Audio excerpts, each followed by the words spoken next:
ఈరోజు tree media ప్రేక్షకులతోటి ఇటువంటి అంశం గురించి మాట్లాడవలసి వచ్చినందుకు విచారకరంగానే ఉంది.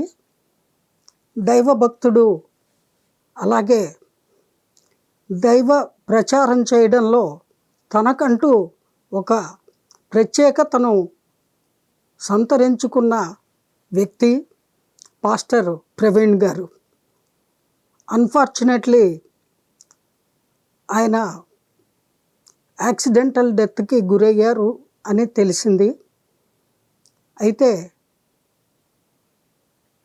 దేవుని వాక్యాలని దేవుని నమ్ముకున్న వాళ్ళకి, ఆ ప్రభువు యొక్క విశ్వాస పాత్రులకి చాలా చక్కగా మంచి మంచి అంశాలను, ఆధ్యాత్మిక విశేషాలను, క్రైస్తవ ప్రభువు యొక్క ఔన్నత్యాన్ని, త్యాగాల్ని గురించి వివరించి అందరికీ కూడా భక్తి శ్రద్ధలు పెంపొందించడానికి ఒక పాస్టర్గా ఆయన ఎంతగానో కృషి చేసిన వ్యక్తి.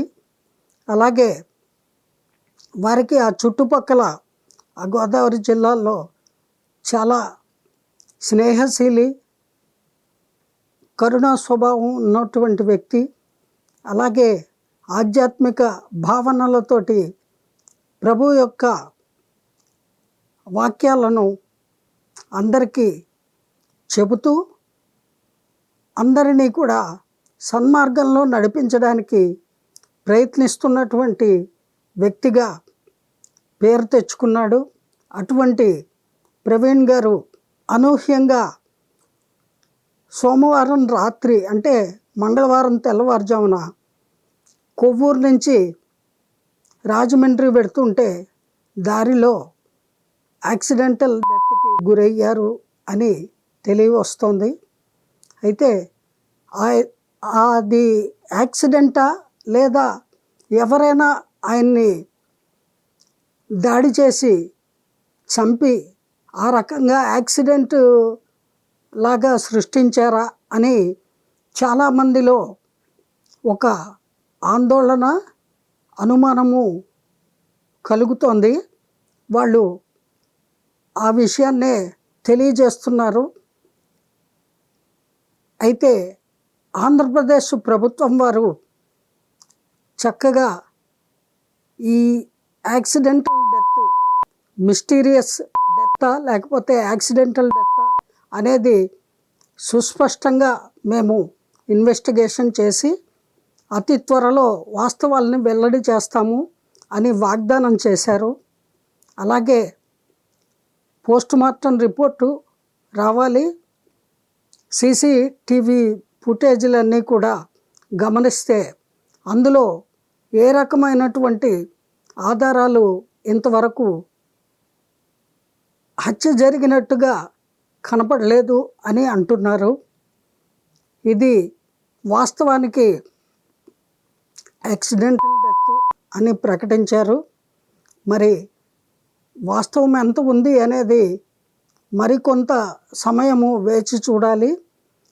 ప్రభుత్వము చొరవ తీసుకొని నిజ నిర్ధారణ చేసి ప్రకటించేంత వరకు క్రైస్తవ సోదరులందరూ కూడా చాలా ఓర్పు వహించాలి అని వినయపూర్వకంగా నేను మనవి చేస్తున్నాను. ఏది ఏమైనప్పటికీ అతను తన జీవితాన్ని ఆధ్యాత్మిక మార్గంలో జీవించి అదే పని మీద ఆయన కొవ్వూరు సోమవారం నాడు వెళ్ళడం జరిగిందట. అక్కడ ఒక ఆధ్యాత్మిక కార్యక్రమంలో పాల్గొని తిరిగి వస్తున్న సమయంలో ఈ యాక్సిడెంట్ జరిగింది అని చెప్పి మనకు వార్తల ద్వారా తెలియవచ్చింది. వారి ఆత్మకు శాంతి కలగాలని, అలాగే వారికి ప్రభు పాదాల దగ్గర చోటు దొరుకుతుంది అని ఆశిద్దాము. ఏమైనప్పటికీ చాలా దురదృష్టకరమైన సంఘటన జరిగింది. వారి కుటుంబ సభ్యులందరికీ కూడా ప్రగాఢ సానుభూతిని మా ఛానల్ తరఫున తెలియజేస్తున్నాను. అలాగే అందరూ సమన్వయం పాటించాలి ఇటువంటి సన్నివేశాలు జరిగినప్పుడు.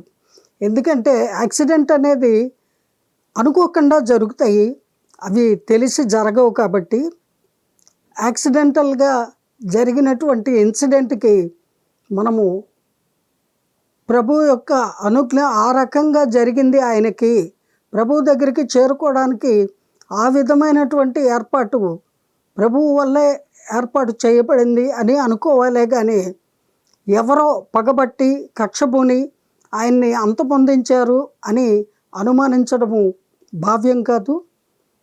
ఎంతోమంది కుల మతాల విద్వేషాలతోటి రకరకాలు ఆవేశంగా ప్రవర్తించడాలు మాట్లాడాలు జరుగుతూ ఉంటాయి సమాజంలో. ఇది కొత్త కాదు. కానీ అంత మాత్రం చేత పరమత సహనంతో ఉండాలి కానీ ఎవరిని ఎవరు పగబట్టి ద్వేషించడము, దూషించడము, అల్లర్లు చేయడము ఇటువంటివి ఎంత మాత్రము భావ్యం కాదు. మనది అన్ని మతములు ఐకమత్యముగా కలిసి ఉండేటువంటి దేశము. ఈ అంశాన్ని క్రైస్తవ సోదరులందరూ గుర్తుంచుకొని సమన్వయం పాటించండి. ప్రవీణ్ గారి ఆత్మకు శాంతి చేకూరాలని, ప్రభు యొక్క చల్లని నీడలో ఆయన శాశ్వతంగా సేద తీరుతున్నారు, వారి ఆత్మ ప్రశాంతంగా ఉండాలి అని ప్రార్థించండి. వారి కుటుంబ సభ్యులకి మరొకసారి మనస్ఫూర్తిగా సంతాపాన్ని తెలియజేస్తున్నాను. Praise the lord.